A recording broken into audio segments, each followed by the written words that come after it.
نحمدہ و نصلی علی رسولہ الکریم، اما بعد، اعوذ باللہ من الشیطان الرجیم۔ یا ایہا الناس قد جاءتکم موعظۃ من ربکم وشفاء لما فی الصدور وہدی ورحمۃ للمؤمنین۔ قل بفضل اللہ وبرحمتہ فبذلک فلیفرحوا ھو خیر مما یجمعون۔ اے لوگو، تمہارے پاس تمہارے رب کی طرف سے ایک عمدہ نصیحت کرنے والی کتاب، جس میں تمہارے لیے شفا ہے ان تمام بیماریوں کے لیے جو دلوں کے اندر پیدا ہوتی ہیں، اور ہدایت اور رحمت ہے اہل ایمان کے لیے۔ اے نبی، ان لوگوں سے کہہ دیجئے کہ اللہ کے اس فضل اور رحمت کے ملنے پر انہیں چاہیے کہ وہ خوش ہو جائیں، وہ خوشیاں منائیں، کہ یہ قرآن ان تمام خزانوں سے افضل اور بہتر ہے جن کو یہ لوگ جمع کرتے ہیں۔ سبحان اللہ۔ ناظرین کرام، قرآن اللہ کی یہ کتاب، یہ کتنا عظیم خزانہ ہے، اور اللہ تعالیٰ نے ہم پہ یہ کتنا بڑا فضل کیا ہے۔ دیکھیے، اس ایک آیت کریمہ کے اندر اللہ تعالیٰ نے، 2 آیات کے اندر اللہ تعالیٰ نے کتنی باتیں اس قرآن کے بارے میں ارشاد فرمائی ہیں۔ موعظہ، اس کے اندر وعظ اور نصیحت ہے۔ یہ انسانوں کو عقل اور فہم و فراست کے استعمال کی دعوت دیتی ہے، اور خیر و شر سمجھانے والی کتاب ہے۔ اس کے اندر شفا ہے۔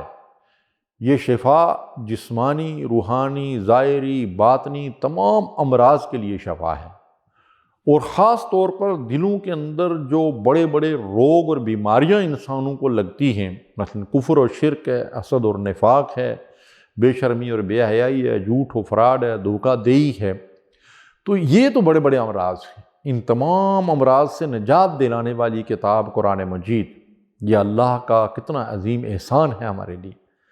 یہ کتاب ہدایت ہے، یعنی یہ راستہ دکھاتی ہے۔ ان ھذا القرآن یہدی للتی ہی اقوم، یہ سیدھی راہ کی طرف رہنمائی کرتی ہے۔ ھدی للمتقین، ھدی للناس، تمام انسانیت کے لیے اور بالخصوص متقین کے لیے۔ تو یہ گمراہی سے بچانے والی ہے، یہ بدبختی اور شقاوت سے بچانے والی کتاب ہے، اور یہ باعث رحمت ہے مومنین کے لیے۔ یعنی اس کی تعلیمات پر جو لوگ عمل کریں گے، وہ اس دنیا میں بھی اللہ کی رحمت کے مستحق قرار پائیں گے، اور آخرت میں بھی اللہ کی رحمت کے مستحق بنیں گے۔ اللہ اکبر۔ یہ ہے اللہ کا فضل۔ جی، اللہ کے فضل و کرم اور اس کی رحمت کے مستحق وہی لوگ ہوں گے جو اس کتاب کی تعلیمات پر عمل پیرا ہوں گے۔ تو فرمایا کہ یہ جو نعمت اللہ نے انسانوں کو عطا کی ہے، جو دنیا کے تمام خزانوں سے بہتر اور افضل ہے، اس کے ملنے پر کیا کریں؟ فَلْيَفْرَحُوا، خوش ہو جائیں، خوشیاں منائیں، خوش ہو جائیں کہ اللہ نے اپنی سب سے بڑی نعمت ان کو دی ہے۔ تو اس نعمت کا حق ادا کرنے کی مجھے اور آپ کو فکر ہونی چاہیے۔ یہ قرآن مجید اس دنیا میں بھی ہمارے لیے رحمت، ہدایت اور نعمت اور اللہ کا فضل ہے، اور آخرت میں بھی ہماری بلندی درجات کا اور ہماری شفاعت کا ذریعہ بنے گا۔ اللہ کے نبی صلی اللہ علیہ وسلم نے فرمایا، مسلم کی روایت ہے، اقرأوا القرآن فإنہ یأتی یوم القیامۃ شفیعا لأصحابہ۔ قرآن کریم پڑھو، اس کی تلاوت کرو، اس کو سمجھو، اس کی ہدایات کے مطابق زندگی بسر کرو، قیامت کے دن یہ تمہارے حق میں شفاعت کرے گا۔ اور رسول اللہ صلی اللہ علیہ وسلم نے فرمایا کہ اس کی شفاعت قبول کی جائے گی۔ ابن حبان کی روایت ہے، قیامت کے دن قرآن مجید شفاعت کرے گا، سفارش کرے گا، اور اس کی سفارش قبول کی جائے گی۔ جس نے قرآن مجید کو اپنا ریب اور رہنما پیشوا بنایا، اسے قرآن مجید جنت کی طرف لے جائے گا، اور جس نے اسے پیچھے ڈال دیا، اسے جہنم میں لے جائے گا۔ اعوذ باللہ۔ قرآن مجید کے بے شمار فضائل اللہ کی کتاب کے اندر، احادیث کے اندر موجود ہیں۔ ان اللہ یرفع بہذا الکتاب اقوام ویضع بہ آخرین۔ اللہ اس کتاب کے ذریعے سے لوگوں کو سربلندی اور سرفرازی عطا فرماتا ہے، عزت عطا فرماتا ہے، جی، اور اسی کی وجہ سے ان کو پستی اور گراوٹ میں گرا دیتا ہے۔ امام مسلم نے اس حدیث مبارکہ کو روایت کیا ہے۔ یہ جو موضوع ہم نے شروع کیا ہے، ناظرین کرام، آؤ قرآن کی طرف اور قرآن سیریز، اس کے اندر بعض اوقات اس موضوع کی مناسبت سے کبھی کوئی آیت یا کبھی کوئی حدیث جو ہے وہ ریپیٹ بھی ہو رہی ہے۔ تو ہم اس کو مطلب یہ ہے کہ اسی تناظر میں دیکھیں کہ کس عنوان پہ جو ہے اس کے تحت بات ہو رہی ہے۔ اب اللہ کے رسول صلی اللہ علیہ وسلم نے ایک بشارت دی ہے، فرمایا ابشروا، تمہارے لیے بشارت ہے، تمہارے لیے خوشخبری ہے۔ کیا خوشخبری ہے ہمارے لیے؟ فَإِنَّ هَذَا الْقُرْآنَ طَرْفُهُ بِيَدِ اللَّهِ وَطَرْفُهُ بِأَيْدِيكُمْ فَتَمَسَّكُوا بِهِ فَإِنَّكُمْ لَن تَهْلِكُوا وَلَن تَضِلُّوا أَبَدًا، رواہ طبرانی۔ امام طبرانی نے اس حدیث مبارکہ کو ہمارے لیے محفوظ کیا ہے کہ اس کتاب کا، قرآن مجید کا ایک سرا ایک طرف اللہ کے ہاتھ میں ہے اور دوسری طرف جو ہے وہ تمہارے ہاتھوں میں ہے، یعنی اس کتاب کے ذریعے سے تمہارا اللہ کے ساتھ تعلق جڑتا اور قائم ہوتا ہے۔ تو جس نے اس کتاب کو تھاما ہوا ہے، پکڑا ہوا ہے، جیسے اللہ فرماتا ہے وَاعْتَصِمُوا بِحَبْلِ اللَّهِ جَمِيعًا وَلَا تَفَرَّقُوا، سب مل کر اللہ کی رسی کو مضبوطی سے پکڑ لو۔ اللہ کی رسی اللہ کا دین ہے، اور اللہ کے دین کا بیس کیا ہے، منبع اور سرچشمہ کیا ہے؟ اللہ کی کتاب، یہ نور ہدایت۔ تو جس نے اس کو مضبوطی سے پکڑ لیا ہے، اس کی ہدایات کے اوپر عمل کرتا ہے، نہ اسے گمراہی کا کوئی خطرہ ہے اور نہ ہلاکت کا۔ آج ہم دنیا میں گمراہی کے اندر بھی بھٹک رہے ہیں اور ہلاکت اور بربادی اور تباہی بھی ہمارا مقدر بن چکی ہے، وہ صرف اور صرف اس وجہ سے کہ ہم نے اس کتاب ہدایت کو چھوڑ دیا۔ امام ترمذی نے حدیث مبارکہ روایت کی ہے، جس نے اللہ کی کتاب سے ایک حرف پڑھا اس کے لیے کیا ہے؟ اس کے لیے ایک نیکی، اور ایک نیکی کا بدلہ 10 گنا۔ اور ارشاد فرمایا رسول اللہ صلی اللہ علیہ وسلم نے کہ الف لام میم ایک حرف نہیں ہے، یہ 3 حروف ہیں۔ الف ایک حرف ہے، لام ایک حرف ہے، میم ایک حرف ہے، بڑی مشہور روایت ہے یہ۔ تو گویا کہ الف لام میم پڑھنے والے کو 30 نیکیاں ملتی ہیں، لیکن یاد رکھیے کہ قرآن مجید صرف نیکیاں حاصل کرنے اور ثواب حاصل کرنے اور برکت حاصل کرنے کی کتاب نہیں ہے۔ اس سے پڑھنے سے نیکیاں بھی ملتی ہیں، ثواب بھی ہوتا ہے، برکت بھی حاصل ہوتی ہے، لیکن یہ سب کچھ تب ہوتا ہے جب قرآن مجید کی تعلیمات کے مطابق عمل کیا جائے، اس کی ہدایات کے مطابق زندگی بسر کی جائے، اس لیے کہ یہ کتاب ہدایت ہے جس کا تذکرہ بار بار ہم سن چکے ہیں۔ ابو داؤد کی روایت ہے کہ جو شخص اللہ کی رضا کو نظر انداز کر کے محض دنیاوی غرض کے لیے علم حاصل کرتا ہے، وہ جنت کی خوشبو سے بھی محروم رہے گا۔ تو اس لیے صرف پڑھنا مقصد نہیں ہے، جی پڑھنا تو ہے ہی۔ دیکھیے رسول اللہ صلی اللہ علیہ وسلم نے کن لوگوں کو قابل رشک قرار دیا ہے؟ فرمایا جس کو اللہ تعالیٰ نے قرآن کا علم دیا ہو، وہ راتوں کو بھی اس کی تلاوت کرتا ہو اور اس پر عمل کرتا ہو، اس پر رشک کرنا جائز ہے۔ امام بخاری نے اس کو روایت کیا ہے جی۔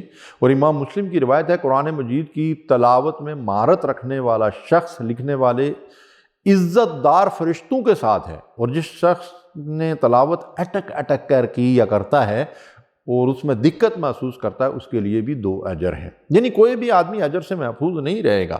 قرآن مجید کو اگرچہ تجوید سے ترتیل سے پڑھنا ضروری ہے، بعض علماء کے نزدیک واجب ہے، لیکن جو آدمی اس کے لیے کوشش کرتا ہے اور محنت کرتا ہے اور وہ اٹک اٹک کر پڑھتا ہے، اس کو بھی اللہ کے رسول صلی اللہ علیہ وسلم نے 2 اجر کی بشارت دی ہے، اس لیے کہ وہ قرآن کو صحیح طریقے سے پڑھنے کے لیے محنت کر رہا ہے۔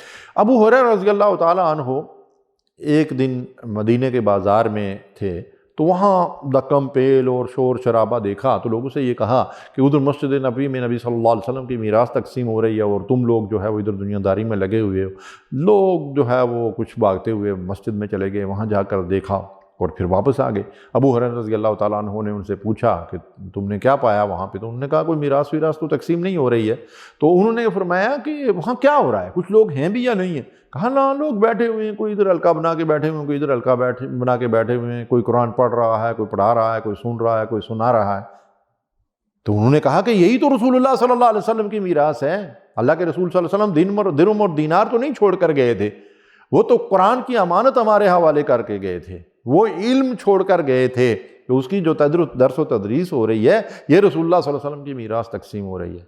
آج ہم میں سے ہر ایک مرد اور عورت، لڑکا اور لڑکی یہ سوچے کہ اس نے رسول اللہ صلی اللہ علیہ وسلم کی اس میراث میں سے کتنا حصہ پایا ہے۔ مال و دولت دنیا جو ہے وہ قارون اور شداد کی میراث ہے، فرعون اور نمرود کی میراث ہے، اور علم قرآن محمد رسول اللہ صلی اللہ علیہ وسلم کی میراث ہے۔ اپنے آپ کو اب یہاں رکھ کر اپنا توازن کیجئے اور سوچئے، غور کیجئے کہ میں کس چیز کا وارث بن رہا ہوں۔ رزق حلال بھی اگر اللہ تبارک و تعالیٰ وافر مقدار میں دے، آپ غنی ہو جائیں تو الحمدللہ اس پہ بھی اللہ کا شکر ادا کریں، لیکن دوسری طرف بھی دیکھیں کہ ترازو کے دوسرے پلڑے میں بھی کچھ ہے یا نہیں، کہ رسول اللہ صلی اللہ علیہ وسلم کی اصل میراث سے بھی میں نے کوئی حصہ پایا ہے یا نہیں۔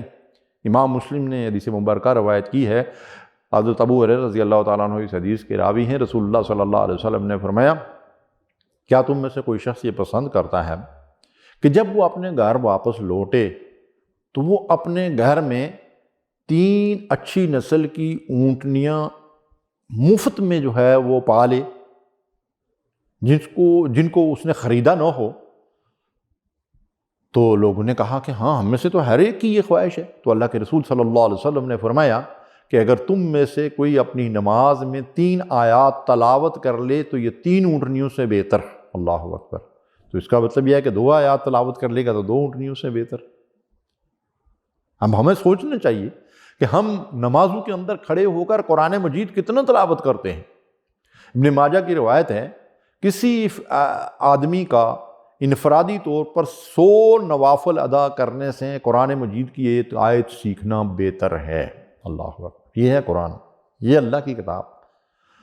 حدیث مبارکہ ہے جس کو امام احمد، ترمذی اور ابن ماجہ نے روایت کیا ہے کہ جس نے قرآن مجید پڑھا پھر اسے زبانی یاد کیا، اس کے حلال و حرام کو سمجھا، یعنی سمجھنے سے مراد کیا ہے؟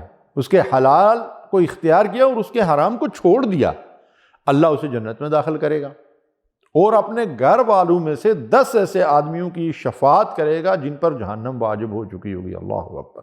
بعض اوقات ہمارے مولوی اور واعظین حضرات جو ہے یہ حدیث مبارکہ ہمیں سناتے ہیں کہ ایک حافظ قرآن جو ہے وہ 10 لوگوں کی شفاعت کرے گا، لیکن پوری بات نہیں بتاتے، اور وہ پوری بات یہ ہے کہ وہ اس نے قرآن یاد کیا ہو، حفظ کیا ہو، اور اس کے حلال و حرام کے مطابق عمل بھی کرتا ہو، اس قرآن کی ہدایات کے مطابق زندگی بھی بسر کرتا ہو، اس شخص کو قیامت کے دن یہ عزت اور یہ اعزاز ملے گا۔ اللہ اکبر!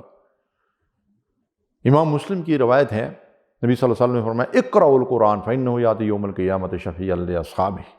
اور پھر دوسری روایت میں آتا ہے، یعنی قرآن پڑھو، قیامت کے دن تمہاری شفاعت کرے گا۔ قرآن مجید کے فضائل بے حد و حساب ہیں۔ ایک حدیث میں آتا ہے کہ قیامت کے دن قرآن پڑھنے والے سے یہ کہا جائے گا کہ پڑھتے جاؤ اور درجات کی بلندی پہ چڑھتے جاؤ، جس طرح تم دنیا میں ترتیل اور تجوید سے پڑھتے تھے، جہاں تمہاری آخری آیت ختم ہوگی جنت کے اندر اتنا ہی بلند درجہ تمہیں ملے گا۔ سبحان اللہ! تو ناظرین کرام، یہ قرآن مجید ہے، اس کے فضائل بیان کرنے کے لیے کوئی 10-15 منٹ کی مجلس جو ہے اس میں کتنا کچھ بیان کرے گا آگے۔ یہ تو اگر گھنٹوں نہیں، مطلب یہ ہے کہ دنوں اس پہ آدمی بات کرتا رہے تو اللہ کی کتاب کے فضائل بیان نہیں کیے جا سکتے۔ ضرورت اس بات کی ہے کہ ہم اللہ کی اس کتاب کے ساتھ جڑ جائیں۔ اللہ مجھے اور آپ کو اس کی توفیق دے۔ وآخر دعوانا الحمدللہ رب العالمین۔